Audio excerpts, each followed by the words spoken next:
Estamos no ar mais uma vez aqui no canal do Motorsport.com e temos convidados, vocês estão vendo aqui, pessoas diferentes que costumam habitar aqui este estúdio, aliás, nem tanto porque eu estou aqui com a dupla que faz o podcast de Motor1.com ou Motor1.com podcast. Isso. Léo Fortunati, Renato Maia do Falando de Carro. Léo, você também conhece do Motor1.com, aliás. Já vamos fazer o comercial antes, a propaganda antes? Eu queria dizer que esse microfone aqui é o meu, esse é o dele. Esse é o meu por já direito. É normal, tá? Só mudei de lado, porque eu gravo aí. Você roubou meu postinho. Tudo bem, mas vocês que querem acompanhar o trabalho muito bacana do Motor1.com, você acompanha o Léo, também acompanha o Falando de Carro com o Renato Maia, e você vai saber tudo sobre o mercado. Por que eu estou falando isso? Porque na última semana a FIA comunicou que 6 fabricantes estão confirmadas como aquelas que vão fazer unidades de potência para a Fórmula 1 a partir de 2026. E muita gente nos pergunta, muita gente nas redes sociais a gente vê esse termômetro. Como é uma marca, por exemplo, como a Ford, hoje a gente pode até começar a falar. Sim. Né? A Ford aqui no Brasil não existe mais como fábrica e muita gente falava que ela estava morrendo do mundo e de repente ela aparece fazendo uma associação com a Red Bull. Vamos falar sobre essas marcas, eu quero que vocês falem pra gente, primeiro com a Ford, o que aconteceu? Ela não tá tão mal de saúde assim? O que vale ponderar? Essa coisa, Eric, na verdade, o que a Ford fez no Brasil foi fechar a fábrica local. Ela ainda atua como uma importadora, só que essa não foi uma estratégia local. Foi uma estratégia global, vamos pegar a fábrica que não tá rendendo e fecha. Pra quê? Dinheiro. Você deixa de gastar onde não tá rendendo e você foca onde dá dinheiro e o resto dos produtos você importa. Por exemplo, hoje para a Ford é muito mais rentável vender uma Ranger, que é uma picape aí na faixa de 300 mil reais, Sim, do que vender 20 Ford Ka de 50. Elas ganham mais dinheiro, porque não tem a fábrica para gastar, então foi uma estratégia global. Né? Tanto é que a Ford anunciou, recente, né, saiu um release, anunciando lucro no Brasil. No Brasil? Que era uma das coisas que não estava acontecendo há pelo menos uns 5 anos. Que a Ford não dava dinheiro, né? A Operação Brasil não estava dando dinheiro até o fechamento da fábrica de Camaçari. Né, na verdade, São Bernardo, Camaçari, né? Mas Taubaté também, né? Globalmente falando, mundialmente falando, e aí a gente sabe que há uma tendência mundial para a questão do carro elétrico. A Fórmula 1 vai estar assim, não vai ser uma categoria elétrica, mas vai ter um motor elétrico mais presente na nova unidade de potência.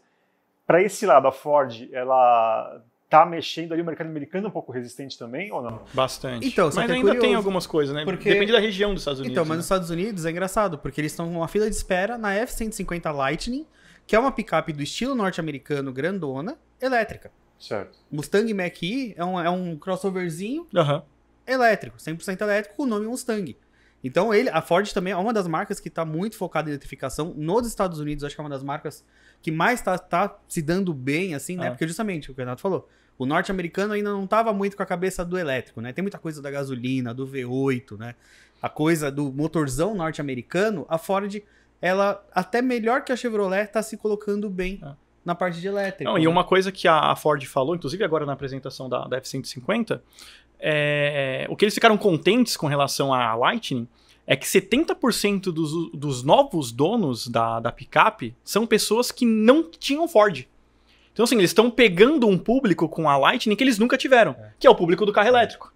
Americano gosta de caminhonete. É um fato. Pra quem não sabe, a Ford, a série F, né, que é a F-150, é o automóvel mais vendido nos Estados Unidos há 46 anos. Exatamente. O carro mais vendido, que pra gente hoje é um HB20, pra eles é uma picape de 6 metros de comprimento. Então o americano tem essa coisa de gostar da picape gigante. A Ford é muito tradicional nisso. Só que com a questão da eletrificação, eles fizeram uma picape elétrica. E a própria Ford, nesse evento que o Renato falou da F-150, eu conversando com um executivo brasileiro, eles falaram, faz sentido, porque nós estamos investindo em eletrificação.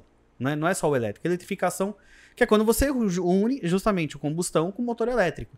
Vai o que a Ford está desenvolvendo entrar na Fórmula 1 já a partir de 2026, que é quando faz todo sentido.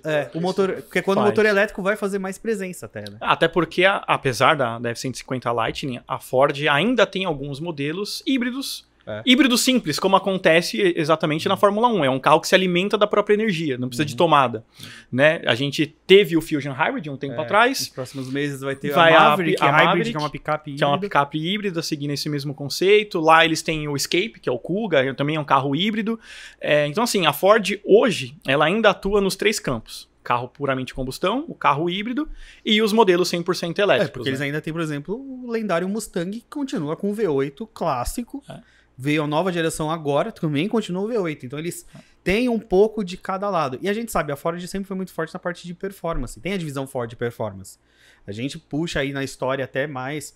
a Ford não tá na Fórmula 1. Tá, ela já teve uma participação, se eu não me engano. Mas a Jordan, né? Na época, mas ela né? também, Mas ela também Fords, teve, né? Teve conjunto com Cosworth. Teve a clássica Exato. história, né, Ford versus Ferrari, que virou filme, né? A relação com Shelby e tudo. Então, a Ford voltar a uma competição como a Fórmula 1 faz total sentido. Agora vamos falar de uma outra marca que tá praticamente como se fosse aquele programa Tentação do Silvio Santos, não sei se voa ou se fica, não sei se fica ou se voa, era parceira da Red Bull, que agora vai ter a Ford, chegou a anunciar a saída, a volta, e é uma das 6 que está prometida ali na Fórmula 1, só que não tem equipe ainda.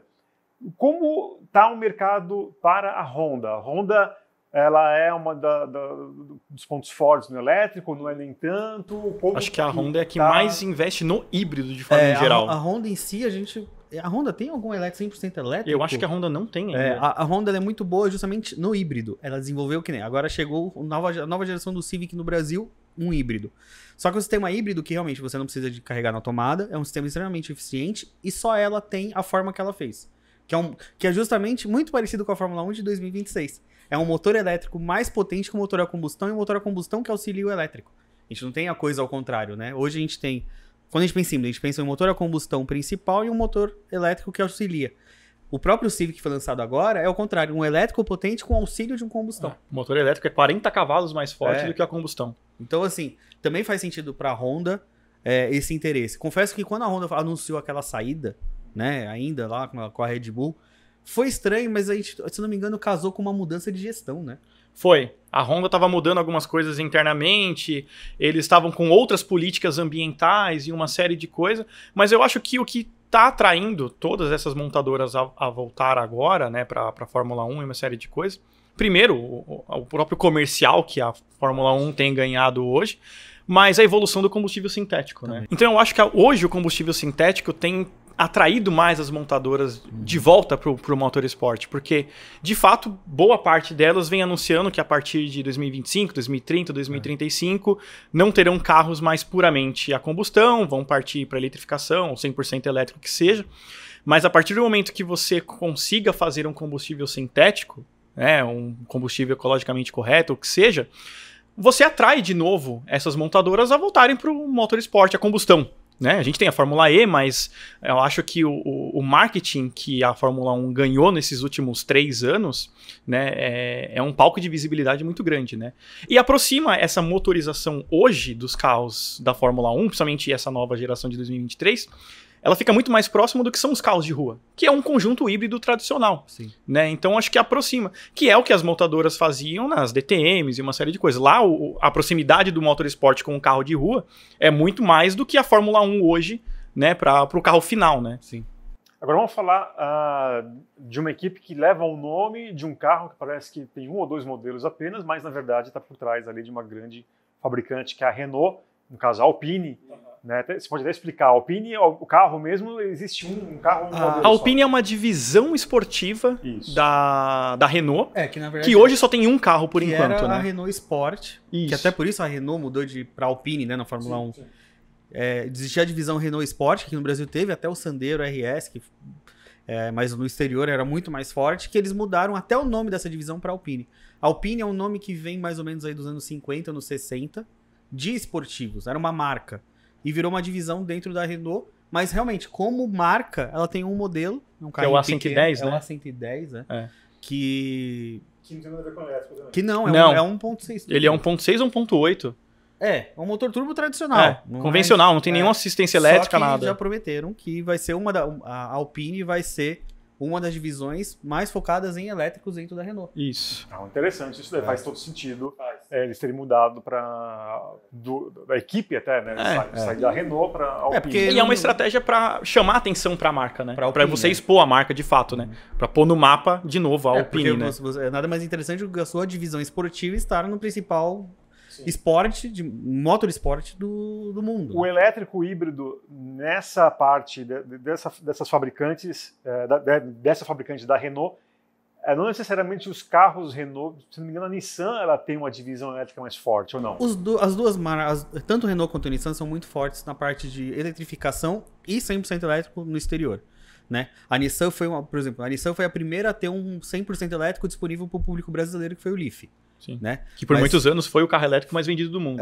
A Renault também tem uma força muito grande, né? Tem Kangoo, tem o Zoe, agora vem Megane. Então são duas marcas muito fortes nos elétricos. Antes dessas outras premium falarem em elétricos, Renault e Nissan já atuavam, né? Então tem essa questão também, que dentro do grupo são muito fortes, né?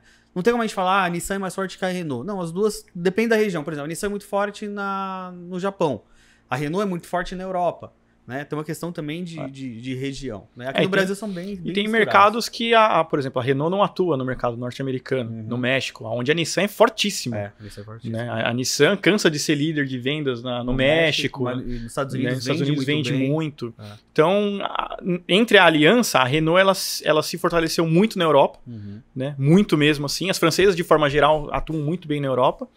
E aqui no mercado sul-americano, depende muito da região. O Brasil não é tão bom assim, mas a Argentina é muito forte. Né? Aqui no Brasil a gente tem, a Renault é muito forte com populares, né? Ela foi muito mais forte, hoje ela tá querendo mudar um pouco isso. E a Nissan já foi mais forte entre carros mais caros, né? Ela vende muito bem aqui no Brasil. O Kicks, que é um SUV compacto na faixa de 120, 130 mil reais. A Renault, o forte dela é um Kwid, que é um carro de 70 mil. E os comerciais elétricos agora, Os comerciais elétricos com a Renault são muito fortes. A gente falou aqui até agora de Ford, de Honda, de Renault. Renault Alpine, sim. Né? Que marcas que tem um acesso ali, o público tem muito acesso. Agora nós vamos falar daquele que talvez fica só no imaginário e que é a equipe mais tradicional da Fórmula 1, que é a Ferrari. A gente está vendo o caminho que a Fórmula 1 está tomando e tal, mas a Ferrari planeja alguma coisa mais eletrificada ou vai ficar, ou não tem nenhum plano ali, vai ficar desse jeito que a gente conhece hoje daqui para frente? A Ferrari é uma marca assim. O Renato falou do combustível sintético. Uma das empresas que mais investe em combustível sintético no mundo é a Porsche. A Porsche abriu até já uma das suas plantas de produção de combustível sintético no Chile, por causa da energia eólica, porque é um tipo de combustível que exige muita energia elétrica para ser feito. Só que a Ferrari também está interessada, porque a Ferrari, até em algumas entrevistas, eles falam, não vai existir uma Ferrari elétrica. 100% elétrico não vai existir. Agora lançaram até um crossover, né, o puro sangue. Mas, por exemplo, a Ferrari já tem os híbridos, né? SF90. SF90. A própria LaFerrari, quando foi lançada, né, em 2014, 15, mais ou menos. A LaFerrari, na verdade, é até um sistema mais parecido com a Fórmula 1. Que é o KERS. Né? Que é o KERS. A LaFerrari, ela realmente, assim, é praticamente o sistema da Fórmula 1 dentro de um carro de rua. Não é o mesmo motor. Não é o mesmo motor, porque ela usa um V12 dos antigos modelos da marca, mas o sistema KERS é exatamente o mesmo princípio da Ferrari, da Ferrari de Fórmula 1.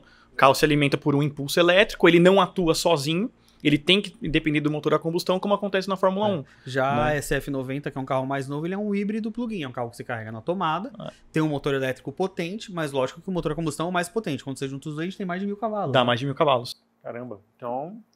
não teremos elétrico, mas tá ali. Não tá deixando de ser. Eu acho que entre todas, a Ferrari é uma das que mais, assim, olha pra competição primeiro e depois olha pra rua, né? O Renato falou, a Fórmula 1 ganhou uma visibilidade muito grande nos últimos anos. Então, pro marketing, é interessante para algumas marcas estar ali, porque você lembra, e aquela velha frase que foi dita há décadas, que vença no domingo e venda na segunda. Então, muita marca, principalmente divisão esportiva, coloca ali. Né? A Ferrari não, a Ferrari sempre foi, eu vendo carro para me dar dinheiro para competir. Então, acho que ainda tem um pouco disso. Né? Essa questão da Ferrari ainda é uma marca muito tradicional na pista, e o carro de rua é lá para dar dinheiro. Né? Então, eu acho que a Ferrari é uma das que mais usa tecnologia de pista para rua, né? A gente teve, por exemplo... Até porque os carros são de alta performance também, né? É mais fácil, né? Você teve a famosa 355 F1, que foi o primeiro carro a ter o câmbio sequencial com as aletas de troca no volante, que veio da Fórmula 1. né? Foi o primeiro carro a ter isso, né? Foi a Ferrari. Então a Ferrari ainda é uma marca que puxa muito da competição para a rua. Eu acho que eles aproveitam essa oportunidade porque, quando a gente está falando de um carro exclusivo, uma Ferrari, o que seja, você extrair isso, essa tecnologia das pistas para o carro e cobrar caro por isso, né, para pagar esse investimento, não é impossível para essa marca. Não é a Renault, tipo, eu vou pôr Cares no Kwid. Não, amiguinho. SF90 que custa o quê? 8 milha? 10 milha? Por aí. O custo se paga, no fim das contas, para uma marca de nicho lá em cima. Um carro de milhões de dólares até fora daqui. Mas é o que o Léo falou. Você colocar isso, por exemplo, a Honda colocar isso, esse sistema num Civic que seja, né, demora. Quantos anos a Honda foi desenvolver um sistema híbrido que seja completamente rentável e atinja um público de certa forma, né? Agora a Ferrari, como ela tem produtos de performance aonde o céu é o limite para o preço do carro, você consegue colocar isso mais rápido e praticamente com a mesma tecnologia sem adaptação, que é o caso da LaFerrari, por exemplo. É exatamente o mesmo conjunto KERS num carro de rua, só que é um carro de 4 milhões de dólares. Perfeito. Agora, vamos falar também da Mercedes, que a gente não tem, talvez não seja tanto no imaginário do público, em ter uma, como no caso da Ferrari, mas muita gente também sonha em ter uma Mercedes. Aqui no Brasil, talvez me corrija se eu estiver errado, é para um público mais top do que na Europa, há um lado mais popular na Europa, mas como que ela está nesse futuro eletrificado, né? Porque também quando saiu o carro híbrido da Fórmula 1, nitidamente quem se preparou melhor, até pela experiência anterior, era a Mercedes. Como que é essa questão de hoje para o futuro? A Mercedes tem lá a divisão AMG, né, que cuida da parte de carro esportivo, né? Tem a Mercedes-Benz, Mercedes AMG, e dentro da AMG tem a divisão que cuida dessa parte de competição, né, a Fórmula 1. Só que a Mercedes, ela sempre contou com um negócio chamado dinheiro, né? Tem essa coisa do dinheiro. Esse negócio aí tem um negócio chamado dinheiro que ajuda muito, né? Então ela veio com expertise de uma engenharia, né? Vale lembrar que o automóvel foi inventado pela Mercedes, né? O carro a combustão, de fato, né? O carro a combustão foi algo que foi lá da Mercedes-Benz em 1901, 1902. Então a gente tem uma expertise muito grande. E a gente vale lembrar também que no começo de 1900, a gente já falava em elétrico, né? Ferdinand Porsche trabalhou um pouco de elétrico, então a gente tem ali já uma tentativa. Então, o fato da Mercedes ter vindo muito bem na fase híbrida, né, na era híbrida da Fórmula 1 que chamam, né, é um pouco do resquício do que ela aprendeu na rua, né? A Mercedes AMG sempre teve esportivos muito importantes. E ela colocou isso ela pegou um pouco da expertise dela da rua e colocou também na Fórmula 1. E ela aprendeu também na era híbrida. E foi quando diminuíram os motores. Exato. Né? Quando a Fórmula 1 passou dos V8s para o V6, que são os motores que a Mercedes trabalha bem, por sinal, foi onde ela começou a se destacar. Eram motores mais próximos da rua. Chama de downsizing, né, que a gente chama. Né? Então isso atingiu, de certa forma, a Mercedes. Mas, apesar de tudo, no Brasil, os eletrificados da Mercedes não são tão fortes. Você tem a linha EQ, né, que é um assistente elétrico, mas como híbrido, plug-in, essas coisas assim, não, ainda não tem. Não temos nada. Ou é 100% elétrico, é um sistema híbrido leve, que não dá nem se compara ao da Fórmula 1. E eu acho que o novo carro de alta performance híbrido que a Mercedes lançou, tirando o Project One, que de fato é o mesmo conjunto, né, num carro de rua. É o carro do Hamilton, né? Que é o carro do Hamilton. Você tem o AMG GT, o 4 portas híbrido, que é o primeiro híbrido de alta performance da Mercedes, de fato. Um carro já 800 cavalos? Tá dando quase 1000 cavalos também. Então, assim, é um motor pequeno, com um motor elétrico, muito próximo do que a gente hoje tem. Né? O Project One usa o mesmo motor, literalmente, da Fórmula 1, 1.6, V6, tudo bonitinho, com o conjunto KERS. E até rolou uma demora para esse lançamento, porque eles estavam tentando viabilizar a mesma performance do carro, mas com uma durabilidade maior do motor. Motor de alto desempenho, você tem menos necessidade de durabilidade. A gente vê na própria, durante até a temporada de Fórmula 1, quantos motores são trocados, né?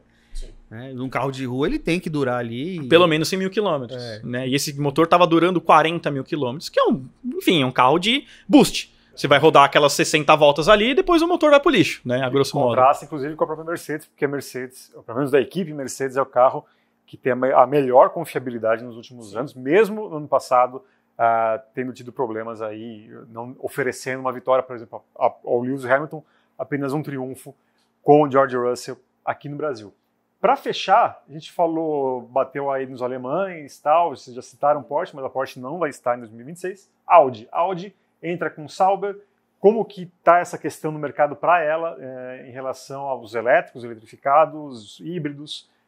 Tá bem, tá mal? Vai ser a salvação a Fórmula 1 para eles? A Audi tem a divisão RS. São os esportivos da Audi, né? Só que a gente tem dois lados. Os esportivos da Audi são todos V6, ou 2.5, 5 cilindros, que é o motor que vem de rally lá, anos 80, anos 90. E os elétricos, a linha e-tron, que realmente é uma coisa muito forte. O que a gente achou até um pouco estranho, que a gente tá falando da Audi, que é uma marca que fala que até 2035 só vai ter elétricos no portfólio, né? É uma marca que desenvolve bem.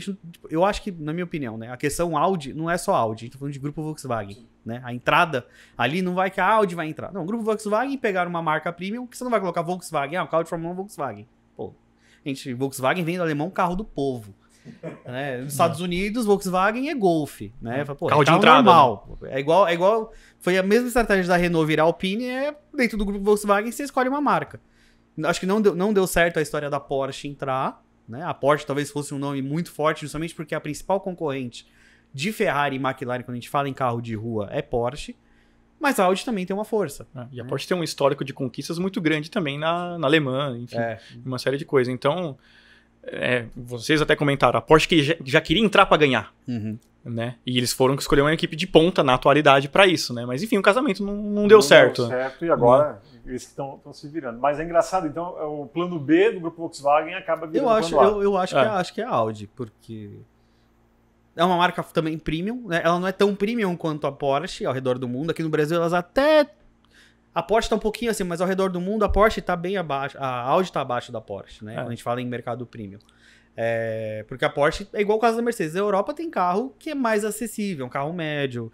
Não chega a ser um popular, mas é um carro mais acessível. A Porsche não, a Porsche sempre tem carro que é mais desejo, né? Não como aqui no Brasil, que a Porsche começa muito mais alta, mas a Europa ainda, o Porsche ainda é um carro que você olha, cara, o cara tem um Porsche. E a Audi, ela sempre teve um apelo muito grande, né, dentro do grupo Volkswagen, como a marca da tecnologia. Exato, também. Né? Carros inovadores, carros com linhas, carros com tecnologia embarcada. E nos últimos tempos, a Audi tem investido, né, o grupo Volkswagen tem escolhido a Audi para colocar em vários setores do motorsport, né? Eles correram de Fórmula E, saíram, colocaram um e-tron, né, um carro elétrico para correr Dakar, né, que foi, enfim, o primeiro carro 100% elétrico para correr Dakar e uma série de coisas.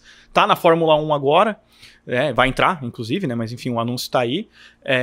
Então, assim, eu acho que dentro do grupo Volkswagen hoje, né, a Audi ela se tornou aquele carro da imagem do grupo.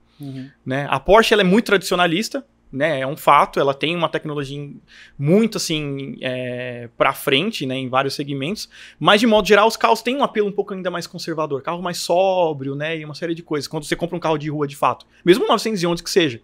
A Audi ela sempre tem aqueles carros mais vincados, mais de imagem. A Audi aplica muito marketing, né, eles trabalham com uma mídia impressionante. E eu acho que agora eles vão aproveitar bem esse momento, né, dessa virada da Fórmula 1 como imagem de motorsport global. Né? Eu acho que hoje ainda a maior vitrine de motorsport é a Fórmula 1. Acho que em qualquer lugar que você vá, alguém conhece a Fórmula 1, né? É impossível alguém não conhecer. E a Audi vai aproveitar esse momento para, enfim, destacar a marca de volta. Do marketing, né? Já que a Audi já competia, põe ela na Fórmula 1. Vou pegar a Volkswagen que compete uma categoria ou outra em alguns países do mundo. Corria muito de rally, né? Não, coloca a Audi. Já que a Porsche não deu certo, põe a Audi. Perfeito. Ó, aqui vocês tiveram uma aula sobre mercado, né? Dá para dizer que foi uma aula do mercado automotivo. E, obviamente, se vocês quiserem mais, mas aí saindo da questão de competição, obviamente acesse aí o canal do Motor1.com e também o Falando de Carro, em que o nosso querido Renato Maia também está. Além disso, também temos o podcast, temos também, e obviamente, o próprio site motor1.com Brasil, que você tem tudo ali bonitinho, e também o Inside Vis. Tem o Inside Vis, a parte de eletrificação é lá, né? A parte de eletrificação é lá, então tudo em português, bonitinho, explicadinho, com a qualidade que você já conhece do motorsport.com para o mercado. Tá? A gente vai ficando por aqui agradecendo mais uma vez ao Léo, ao Renato e a você que nos assistiu e voltaremos numa próxima. Tchau, tchau.